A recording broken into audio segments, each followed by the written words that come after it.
नमस्कार, मैं doctor Vineet Malhotra, VNA hospital Malviya Nagar के नज़दीक नई दिल्ली इंडिया से। एंड ये सीरीज़ कंटिन्यू करते हुए पेनाइल इम्प्लांट्स के ऊपर हम लोग आज इन्फ्लेटेबल इम्प्लांट्स के बारे में बात करेंगे, या जिनको साधारण भाषा में पंप वाला इम्प्लांट भी कहा जाता है।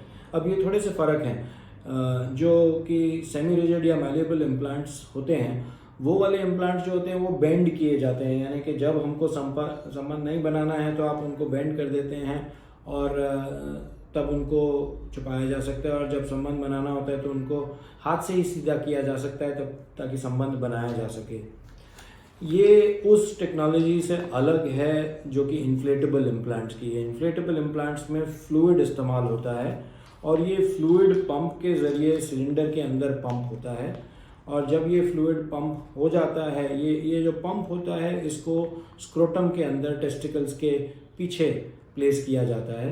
ये दिखाई नहीं देता है, शरीर के अंदर ही होता है, और जब इसको पंप किया जाता है तो ये रिजिड हो जाता है इम्प्लांट। सिलेंडर अब आप देख रहे हैं ये सख्त हो गया है। ये भी दो अलग किस्म का होता है। एक 2 पीस होता है जिसमें सिर्फ पंप और सिलेंडर होता है, और एक 3 पीस होता है जिसमें कि पंप, सिलेंडर और एक रेजर्वायर, यानी कि ये पानी केवल पंप और इस सिलेंडर के पिछले हिस्से में नहीं बल्कि उस रेजर्वायर में स्टोर किया जाता है। और जब हम पंप करते हैं तो ये फ्लूइड रेजर्वायर से इस सिलेंडर में आता है, और जब हमारी प्रक्रिया संबंध की ख़त्म हो जाती है तो हम इस 2 पीस वाले में इसको बेंड करके रखते हैं कुछ देर, 15 सेकंड के आसपास, और ये ढीला हो जाता है। उसके बाद इसमें वो पानी नहीं रहता है, तो ये नेचुरल रिस्पॉन्स की तरह रहता है, यानी कि ये नरम होता है और ये सख्त होता है। और क्योंकि ये नेचुरल रिस्पॉन्स की तरह होता है, इसलिए ये हाईली सेटिस्फाइंग इम्प्लांट होता है। इसके सेटिस्फैक्शन रेट्स सर्जरी के बाद 90% के लिए होते हैं, दोनों पेशेंट और पार्टनर के लिए। इसलिए यंग पेशेंट्स आमतौर पर चाहते हैं कि वो इन्फ्लेटेबल इम्प्लांट्स कर सकें।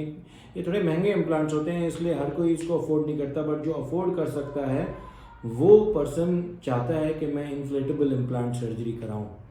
आमतौर पर जो 2 पीस इन्फ्लेटेबल इम्प्लांट सर्जरी, जिसको कि एम्बिकॉर्ड सर्जरी कहते हैं, वो तकरीबन 5.5 लाख, 5 से 5.5 लाख रुपए का खर्चा मांगती है।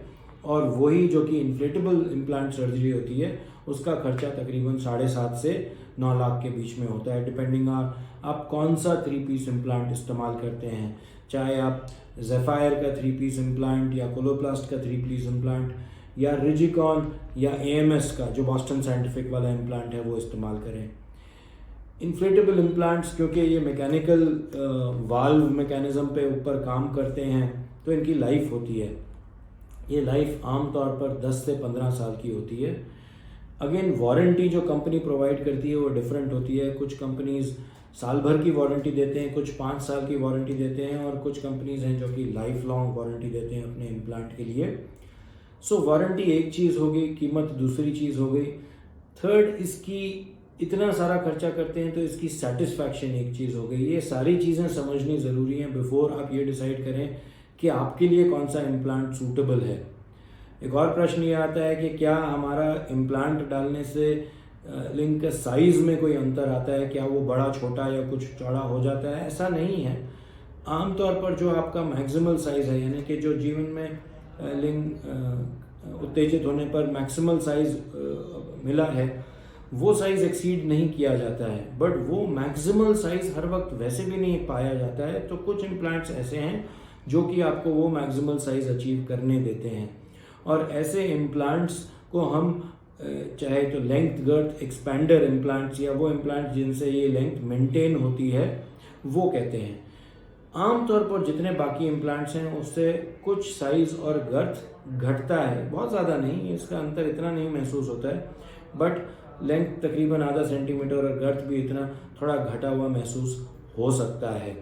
यदि ये सारी चीज़ों को हम ना कंसिडर करें और ये माने कि ये इम्प्लांट हम लोग इसलिए इस्तेमाल कर रहे हैं ताकि हमें नेचुरल रिस्पॉन्स मिले, तो हमें इन्फ्लेटेबल इम्प्लांट सर्जरी को कंसिडर करना बहुत यूज़फुल है। अगर आपको inflatable implant, penile implant surgery के संबंधित और भी सवाल हैं आपके, आप भी और भी कोई प्रश्न हैं, तो जो फ़ोन नंबर्स इस पे पाए जा रहे हैं, या जो ईमेल एड्रेस या वेबसाइट आपको इस पे देख रहे हैं, उससे हम पे संपर्क करिए। हम आपके सारे सवालों का जवाब ज़रूर देंगे। धन्यवाद। Thank you.